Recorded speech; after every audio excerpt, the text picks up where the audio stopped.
ஒரு மால்ல இருக்க சாண்டா காசுக்கு ஒரு குடும்பம் போய் கேக் கொடுக்குறாங்க. அத பக்கத்துல இந்த ராக் புடுங்கி அந்த கேக் நல்லா இருக்கான்னு மோந்து பாக்குறாரு. எதுக்கு அப்படி மோந்து பாக்குறாருன்னா சாண்டா கிளாஸோட கார்டியன் அவரு, அதனாலதான் மோந்து பாக்குறாரு. உடனே இந்த குடும்பமும் சரி ஓகே அப்படின்னு சொல்லுதாரு. சாண்டா காசும் தேங்க்ஸ் அப்படின்னு கிட்ட வாங்கன்னு சொல்லுவோமே, இன்னொருத்த வந்து அவர் ரீல்ஸ் எடுக்க ஆரம்பிச்சிட்டான்.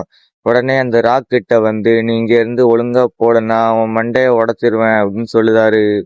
அத கேட்ட அந்த பையனும் சரி நான் இப்போ போயிருந்தேன் ஒரே நிமிஷம் அப்படின்னு சொல்லுதான். ராக்கும் சாண்டா கிளாஸும் அங்க இருந்து கிளம்புதாங்க. எங்க கிளம்புதாங்கன்னா அவங்களோட சீக்ரெட் பேஸுக்கு தான் கிளம்புறாங்க. ராக் போகும்போது அவங்க டீம்கிட்ட நாங்க கிளம்பிட்டோம்னு சொல்லிட்டு போறாரு.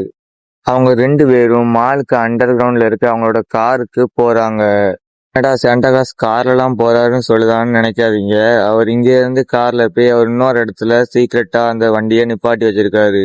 அதுக்காண்டிதான் அந்த கார்ல போறாரு அங்க. பார்ட் 2 வேணும்னா கமெண்ட் பண்ணுங்க.